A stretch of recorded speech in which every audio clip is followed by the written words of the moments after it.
ಸಮಾಜ ವಿಜ್ಞಾನ. ಭಾರತದಲ್ಲಿ ಬ್ರಿಟಿಷ್ ಆಳ್ವಿಕೆಯ ಪರಿಣಾಮಗಳು.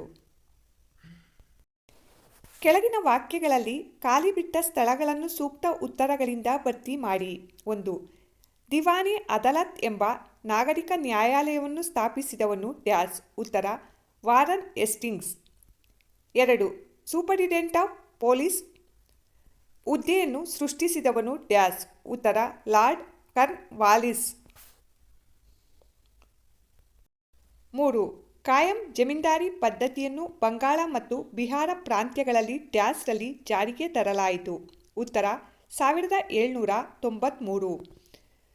4. ಅಲೆಕ್ಸಾಂಡರ್ ರೀಡ್ ಜಾರಿಗೆ ತಂದ ಕಂದಾಯ ಪದ್ಧತಿ ಡ್ಯಾಶ್. ಉತ್ತರ ರೈತವಾರಿ ಪದ್ಧತಿ. 5. ಆಧುನಿಕ ಶಿಕ್ಷಣ ಪ್ರಸಾರಕ್ಕೆ ಉತ್ತೇಜನ ನೀಡಿದ ಮೊದಲ ಬ್ರಿಟಿಷ್ ಅಧಿಕಾರಿ ಡ್ಯಾಶ್. ಉತ್ತರ ವಾರನ್ ಹೇಸ್ಟಿಂಗ್. 6. ರೆಗ್ಯುಲೇಟಿಂಗ್ ಕಾಯ್ದೆ ಡ್ಯಾಶ್ರಲ್ಲಿ ಜಾರಿಗೆ ಬಂದಿತು. ಉತ್ತರ 1773ರಲ್ಲಿ. ಕೆಳಗಿನ ಪ್ರಶ್ನೆಗಳ ಗುಂಪುಗಳಿಗೆ ಚರ್ಚಿಸಿ ಉತ್ತರಿಸಿ. ಪ್ರಶ್ನೆ 1. ಈಸ್ಟ್ ಇಂಡಿಯಾ ಕಂಪನಿಯ ಮೂಲಕ ದೇಶದಲ್ಲಿ ಬ್ರಿಟಿಷರು ರೂಪಿಸಿದ ನ್ಯಾಯಾಂಗ ವ್ಯವಸ್ಥೆಯನ್ನು ವಿಶ್ಲೇಷಿಸಿರಿ.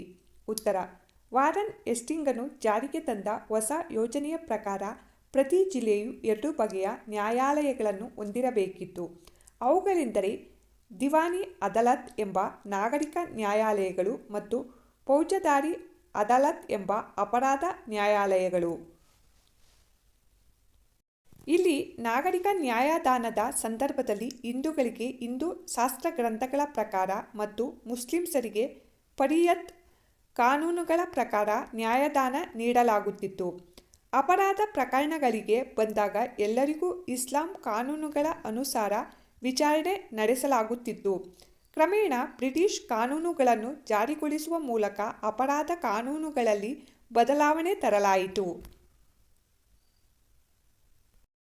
ನಾಗರಿಕ ನ್ಯಾಯಾಲಯಗಳು ಯುರೋಪಿನ ಜಿಲ್ಲಾಧಿಕಾರಿಗಳ ಅಧ್ಯಕ್ಷತೆಯಲ್ಲಿ ಕಾರ್ಯನಿರ್ವಹಿಸುತ್ತಿದ್ದವು. ಅಪರಾಧ ನ್ಯಾಯಾಲಯಗಳು ಕಾಂಜಿಗಳ ಅಧೀನದಲ್ಲಿದ್ದರೂ ಯುರೋಪಿಯನ್ನರ ಮೇಲ್ವಿಚಾರಣೆಯಲ್ಲಿಯೇ ಕಾರ್ಯನಿರ್ವಹಿಸಬೇಕಾಗಿತ್ತು. ಇವು ಈಸ್ಟ್ ಇಂಡಿಯಾ ಕಂಪನಿಯ ಮೂಲಕ ದೇಶದಲ್ಲಿ ಬ್ರಿಟಿಷರು ರೂಪಿಸಿದ ನ್ಯಾಯಾಂಗ ವ್ಯವಸ್ಥೆಗಳಾಗಿವೆ. ಪ್ರಶ್ನೆ 2. ಬ್ರಿಟಿಷ್ ಕಾಲದಲ್ಲಿ ಪೊಲೀಸ್ ವ್ಯವಸ್ಥೆಯಲ್ಲಿ ತಂದಂತಹ ಸುಧಾರಣೆಗಳ್ಯಾವುವು? ಉತ್ತರ ಆಂತರಿಕ ಶಾಂತಿ ಸುವ್ಯವಸ್ಥೆಯನ್ನು ಕಾಪಾಡುವ ಜವಾಬ್ದಾರಿಯನ್ನು ಹೊತ್ತಿರುವ ವರ್ಗವೇ ಪೊಲೀಸರು. ಲಾರ್ಡ್ ಕಾರ್ನ್ವಾಲಿಸನು ಪ್ರಥಮತಃ ವ್ಯವಸ್ಥಿತವಾದ ಪೊಲೀಸ್ ವಿಭಾಗವನ್ನು ಅಸ್ತಿತ್ವಕ್ಕೆ ತಂದನು. ಇವನು ಸೂಪರಿಂಟೆಂಡೆಂಟ್ ಆಫ್ ಪೊಲೀಸ್ ಅಂದರೆ SP ಎನ್ನುವ ಹೊಸ ಹುದ್ದೆಯನ್ನು ಸೃಷ್ಟಿಸಿದನು. 1793ರಲ್ಲಿ ಪ್ರತಿ ಜಿಲ್ಲೆಯನ್ನು ಠಾಣೆಗಳನ್ನಾಗಿ ವಿಭಜಿಸಿ ಪ್ರತಿ ಠಾಣೆಯನ್ನು ಕೊತ್ವಾಲರ ಅಧೀನದಲ್ಲೂ ಹಳ್ಳಿಗಳ ಚೌಕಿದಾರರ ಅಧೀನದಲ್ಲೂ ಇರುವಂತೆ ಮಾಡಿದನು. ಕೊತ್ವಾಲರುಗಳು ಹಳ್ಳಿಗಳ ಮಟ್ಟದಲ್ಲಿ ಕಳ್ಳತನ, ಅಪರಾಧಗಳು, ದರೋಡೆಗಳ ನಿಯಂತ್ರಣದ ಜವಾಬ್ದಾರಿಯನ್ನು ಹೊತ್ತಿದ್ದರು. 1781ರಲ್ಲಿ ಬ್ರಿಟಿಷ್ ಮ್ಯಾಜಿಸ್ಟ್ರಿಗಳನ್ನು ನೇಮಕ ಮಾಡುವ ಪದ್ಧತಿ ಜಾರಿಗೊಂಡಿತು. ಪೊಲೀಸ್ ಅಧಿಕಾರಿಗಳು ಮ್ಯಾಜಿಸ್ಟ್ರಿಗಳ ಅಧೀನಕ್ಕೊಳಪಟ್ಟರು. ಪ್ರಶ್ನೆ 3. ಕಾಯಂ ಜಮೀನ್ದಾರಿ ಪದ್ಧತಿಯು ರೈತರನ್ನು ಸಾಲದಲ್ಲೇ ಹುಟ್ಟಿ, ಸಾಲದಲ್ಲೇ ಬದುಕಿ, ಸಾಲದಲ್ಲೇ ಸಾಯುವಂತೆ ಮಾಡಿದ್ದು ಹೇಗೆ? ವಿಮರ್ಶಿಸಿ. ಉತ್ತರ 1793ರಲ್ಲಿ ವಾರ್ಷಿಕವಾಗಿ ನಿರ್ದಿಷ್ಟ ಕಂದಾಯದ ಹಣವನ್ನು ಪಡೆಯಲು ಲಾರ್ಡ್ ಕಾರ್ನ್ವಾಲಿಸನು ಬಂಗಾಳ ಮತ್ತು ಬಿಹಾರ ಪ್ರಾಂತ್ಯಗಳಲ್ಲಿ ಹೊಸ ಕಂದಾಯ ಪದ್ಧತಿಯನ್ನು ಜಾರಿಗೊಳಿಸಿದನು. ಇದನ್ನು ಕಾಯಂ ಜಮೀನ್ದಾರಿ ಪದ್ಧತಿ ಎಂದು ಕರೆಯಲಾಯಿತು. ಈ ಪದ್ಧತಿಯಲ್ಲಿ ಜಮೀನ್ದಾರರು ಭೂಮಾಲೀಕನಾದನು. ಈ ಹೊಸ ಯೋಜನೆಯ ಪ್ರಕಾರ ಜಮೀನ್ದಾರನು ಪ್ರತಿ ವರ್ಷವೂ ನಿರ್ದಿಷ್ಟ ದಿನಕ್ಕೆ ಮೊದಲೇ ಅವನು ಒಪ್ಪಿಕೊಂಡಿದ್ದ ಕಂದಾಯದ ಮೊತ್ತವನ್ನು ಸರಕಾರಕ್ಕೆ ಸಲ್ಲಿಸಬೇಕಿತ್ತು. ಭೂಮಾಲೀಕನಿಗೆ ಈ ಪದ್ಧತಿಯಿಂದ ಹೆಚ್ಚಿನ ಲಾಭವಾಯಿತು. ಏಕೆಂದರೆ ಸರ್ಕಾರಕ್ಕೆ ಸಲ್ಲಿಸಬೇಕಾದ ಹಣದ ಮೊತ್ತಕ್ಕಿಂತ ಹೆಚ್ಚಿಗೆ ವಸೂಲು ಮಾಡಿದ ಹಣವನ್ನು ಅವನೇ ಇಟ್ಟುಕೊಳ್ಳಬಹುದಾಗಿತ್ತು. ಬರಗಾಲ ಅಂದರೆ ಅನಾವೃಷ್ಟಿ ಅಥವಾ ವಿಪರೀತ ಮಳೆ, ಅತಿವೃಷ್ಟಿಯ ಕಾರಣದಿಂದ ಕಂದಾಯವನ್ನು ವಸೂಲಿ ಮಾಡಲು ಸಾಧ್ಯವಾಗದೆ ಸರ್ಕಾರಕ್ಕೆ ಸಲ್ಲಿಸಬೇಕಾದ ಹಣದ ಮೊತ್ತವನ್ನು ಸಲ್ಲಿಸಲಾಗದಿದ್ದರೆ ಬ್ರಿಟಿಷ್ ಸರ್ಕಾರವು ಭೂಮಿಯ ಒಡೆತನವನ್ನು ಅವನಿಂದ ಕಸಿದುಕೊಳ್ಳುತ್ತಿತ್ತು. ಈ ಪದ್ಧತಿಯಿಂದ ಬ್ರಿಟಿಷರಿಗೆ ಮತ್ತು ಜಮೀನ್ದಾರರಿಗೆ ಲಾಭವಾಯಿತೇ ವಿನಃ ರೈತರಿಗಾಗಲಿಲ್ಲ. ರೈತ ಕೂಲಿ ಕಾರ್ಮಿಕರು ಜಮೀನ್ದಾರರ ಭೂಮಿಯಲ್ಲಿ ಕೆಲಸ ಮಾಡಲು ನಿರಂತರ ಅವಕಾಶಗಳು ಸಿಗದೆ ಬಹುಮುಖಿ ಶೋಷಣೆಗೆ ಒಳಗಾದರು. ಅತಂತ್ರ ಸ್ಥಿತಿಯಲ್ಲಿ ಬದುಕನ್ನು ಕಳೆಯತೊಡಗಿದರು. ಈ ಪದ್ಧತಿಯಿಂದ ರೈತರು ಸಾಲದಲ್ಲೇ ಹುಟ್ಟಿ, ಸಾಲದಲ್ಲೇ ಬದುಕಿ, ಸಾಲದಲ್ಲೇ ಸಾಯುವಂತೆ ಮಾಡುತ್ತಿತ್ತು. ಪ್ರಶ್ನೆ 4. ರೈತವಾರಿ ಪದ್ಧತಿಯು ಒಳಗೊಂಡಿದ್ದ ಪ್ರಮುಖಾಂಶಗಳು ಯಾವುವು? ಉತ್ತರ.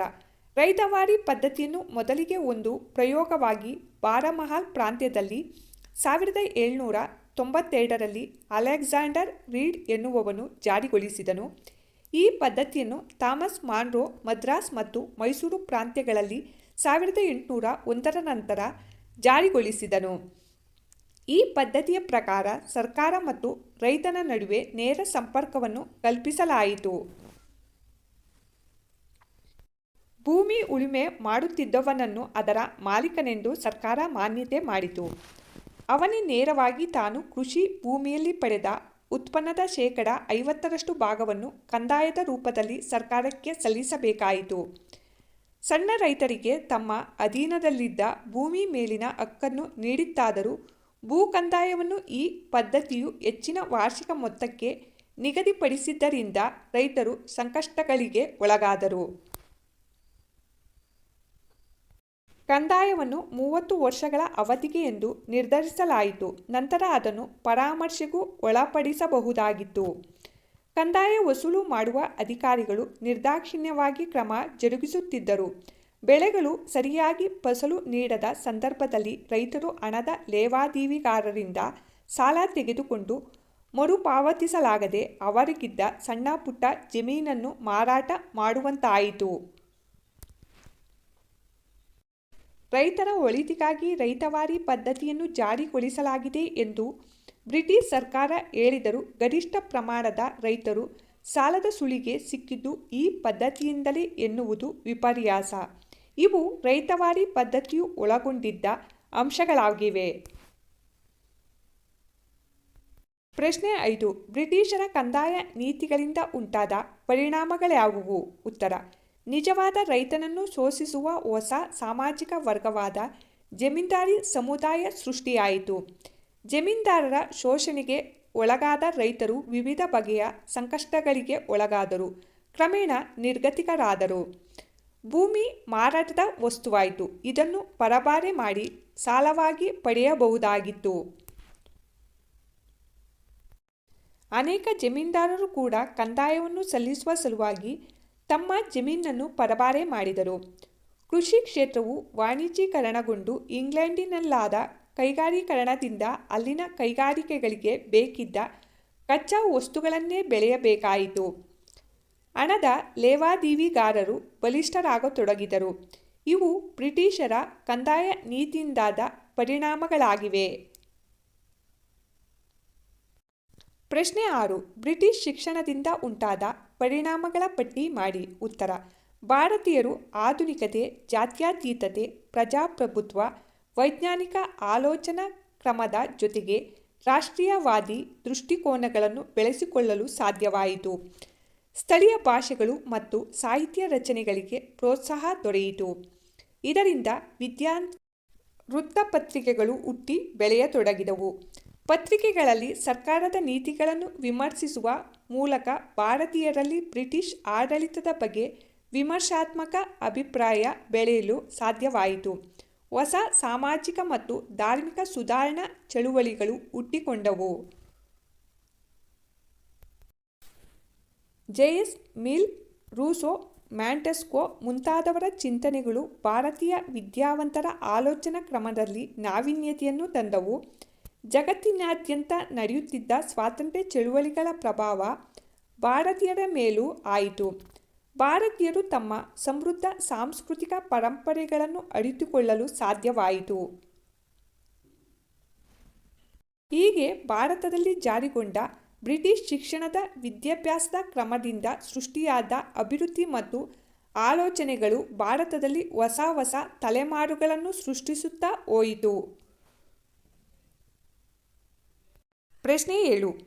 ರೆಗ್ಯುಲೇಟಿಂಗ್ ಕಾಯ್ದೆ ಹೊಂದಿದ್ದ ನಿಬಂಧನೆಗಳ್ಯಾವುವು? ಉತ್ತರ: ಬಂಗಾಳದ ಪ್ರೆಸಿಡೆನ್ಸಿಯು ಉಳಿದ ಮುಂಬೈ ಮತ್ತು ಮದ್ರಾಸ್ ಪ್ರೆಸಿಡೆನ್ಸಿಗಳ ಮೇಲೆ ಅಧಿಕಾರವನ್ನು ಪಡೆಯಿತು. ಬಂಗಾಳದ ಗವರ್ನರನು 3 ಪ್ರೆಸಿಡೆನ್ಸಿಗಳಿಗೆ ಗವರ್ನರ್ ಜನರಲ್ ಆದನು.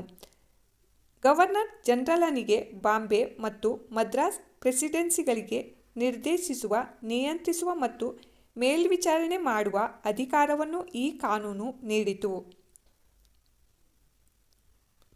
ಬಂಗಾಳ ಸರ್ಕಾರದ ಮತ್ತು ಇಂಗ್ಲೆಂಡಿನ ನಿರ್ದೇಶಕ ಮಂಡಳಿಯ ಪೂರ್ವಾನುಮತಿ ಇಲ್ಲದೆ ಬಾಂಬೆ ಮತ್ತು ಮದ್ರಾಸ್ ಸರ್ಕಾರಗಳು ಯಾರ ಮೇಲೂ ಯುದ್ಧ ಘೋಷಿಸುವಂತಿಲ್ಲ ಅಥವಾ ಶಾಂತಿ ಸಂಧಾನವನ್ನು ನಡೆಸುವಂತಿಲ್ಲ. ಕಲ್ಕತ್ತಾದಲ್ಲಿ ಈ ಕಾಯ್ದೆಯ ಮೇರೆಗೆ ಸುಪ್ರೀಂ ಕೋರ್ಟ್ ಅನ್ನು ಸ್ಥಾಪಿಸಲಾಯಿತು. ಒಟ್ಟಾರೆ ಇದು ಭಾರತದಲ್ಲಿನ ಬ್ರಿಟಿಷ್ ಆಡಳಿತ ವ್ಯವಸ್ಥೆಯನ್ನು ಇಂಗ್ಲೆಂಡಿನ ಸರ್ಕಾರದ ಅಧೀನಕ್ಕೆ ತರುವ ಬಹುದೊಡ್ಡ ನಿಯಂತ್ರಣವಾಗಿತ್ತು. ಪ್ರಶ್ನೆ 8. 1858ರ ಭಾರತ ಸರ್ಕಾರದ ಕಾಯ್ದೆಯ ಪ್ರಮುಖ ಅಂಶಗಳು ಯಾವುವು? ಉತ್ತರ: ಈಸ್ಟ್ ಇಂಡಿಯಾ ಕಂಪನಿಯ ಮಾನ್ಯತೆ ರದ್ದುಗೊಳಿಸಿ ಭಾರತವನ್ನು ರಾಣಿಯವರ ಆಡಳಿತಕ್ಕೆ ವರ್ಗಾಯಿಸಲಾಯಿತು. ಗವರ್ನರ್ ಜನರಲ್ ಹುದ್ದೆಯ ಪದನಾಮವನ್ನು ಬದಲಾಯಿಸಿ ವೈಸ್ರಾಯ್ ಎಂಬ ಪದನಾಮವನ್ನು ನೀಡಿದರು. ವೈಸರಾಯ್ ಆಗಿ ಲಾರ್ಡ್ ಕ್ಯಾನಿಂಗ್ ನೇಮಕಗೊಂಡರು. Secretary of state for India ಸ್ಥಾನವನ್ನು ಬ್ರಿಟಿಷ್ ಸರ್ಕಾರ ಸೃಷ್ಟಿಸಿತು. ಬ್ರಿಟಿಷ್ ಮಂತ್ರಿಮಂಡಲದ ಸದಸ್ಯರಾಗಿದ್ದ ಇವರು ಭಾರತದ ಆಡಳಿತವನ್ನು ನೋಡಿಕೊಳ್ಳುವ ಜವಾಬ್ದಾರಿ ಹೊಂದಿದ್ದರು. ಇವರಿಗೆ ಸಹಾಯ ಮಾಡಲು 15 ಸದಸ್ಯರನ್ನೊಳಗೊಂಡ ಭಾರತ ಮಂಡಳಿ ಅಸ್ತಿತ್ವಕ್ಕೆ ಬಂದಿತು. ಇವು ನವೆಂಬರ್ 1, 1858ರ ಭಾರತ ಸರ್ಕಾರದ ಕಾಯ್ದೆಯ ಪ್ರಮುಖ ಅಂಶಗಳಾಗಿವೆ. ಪ್ರಶ್ನೆ 9. 1935ರ ಭಾರತ ಸರ್ಕಾರದ ಕಾಯ್ದೆ ಭಾರತ ಸಂವಿಧಾನದ ಬುನಾದಿ ಸಮರ್ಥಿಸಿ. ಉತ್ತರ: ಭಾರತದ ಸಂವಿಧಾನ ರಚನೆಗೆ 1935ರ ಕಾಯ್ದೆಯು ಬುನಾದಿಯಾಗಿದೆ. ಬ್ರಿಟಿಷ್ ಪ್ರಾಂತ್ಯಗಳ ದೇಶೀಯ ಸಂಸ್ಥಾನಗಳು ಹಾಗೂ ಆಶ್ರಿತ ರಾಜರನ್ನೊಳಗೊಂಡ ಅಖಿಲ ಭಾರತ ಒಕ್ಕೂಟವನ್ನು ರಚಿಸಲು ಅವಕಾಶ ನೀಡಿತು. ಕೇಂದ್ರದಲ್ಲಿ ದ್ವಿಸರ್ಕಾರವನ್ನು ಸ್ಥಾಪಿಸಲಾಯಿತು. ಭಾರತೀಯ ರಿಸರ್ವ್ ಬ್ಯಾಂಕ್ ಸ್ಥಾಪನೆಗೆ ಅವಕಾಶ ನೀಡಿತು.